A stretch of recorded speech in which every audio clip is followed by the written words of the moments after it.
ನಮ್ಮ ಚಾನಲ್ ಜ್ಞಾನ ಆದೋ ಮೊದಲ ಸಂಖ್ಯೆ ಸಬ್ಸ್ಕ್राइब कर लो और घंट के छवा दवा धन्यवाद।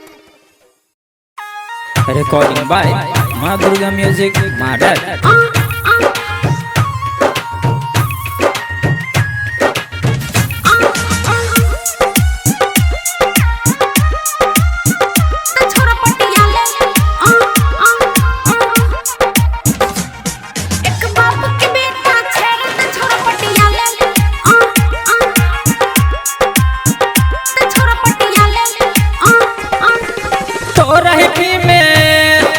फांसी लटकबो तोरा हिपी में के फांसी लटकबो जल्दी से एकरा कटा ले।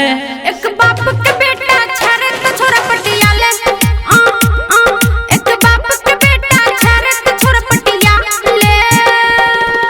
तोरा हिपी में के फांसी लटकबो जल्दी से एकरा कटा ले।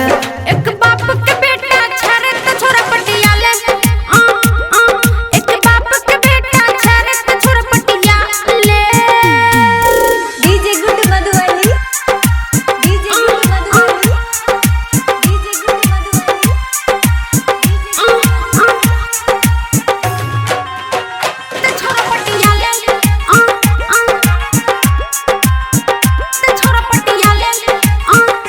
गोरे गाल पर के तिल लागो बेस्ट गे थोरक लहली के गजब छोटेस्ट गे थोरक लहली के गजब छोटेस्ट गे।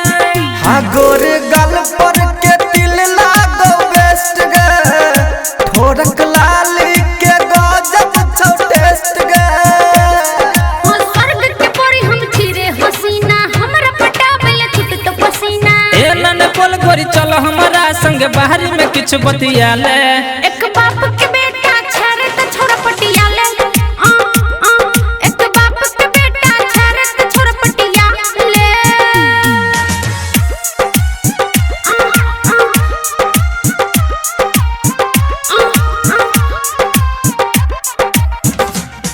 एक बाप के बेटा छरे त छोरा पटिया ले।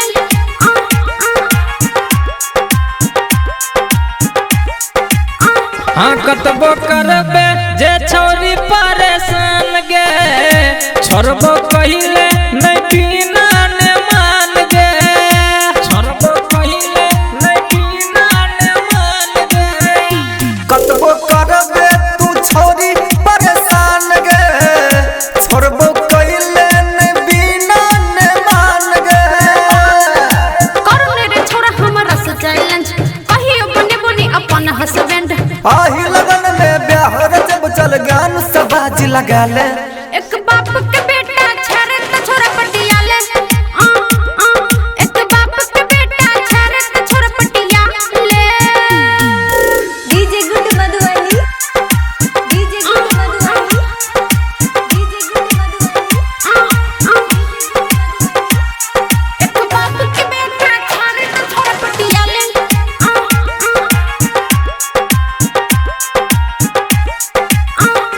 गोवा बीच पर मने बहनी मून गे सरज मुखिया है तई भोले खून गे सरज मुखिया है तई भोले खून गे।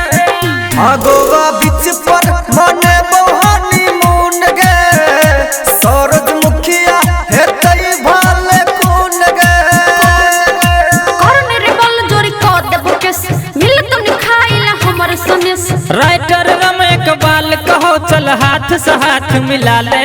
एक बाप के बेटा छरे त छोरा पटिया ले एक बाप के बेटा छरे त छोरा पटिया ले।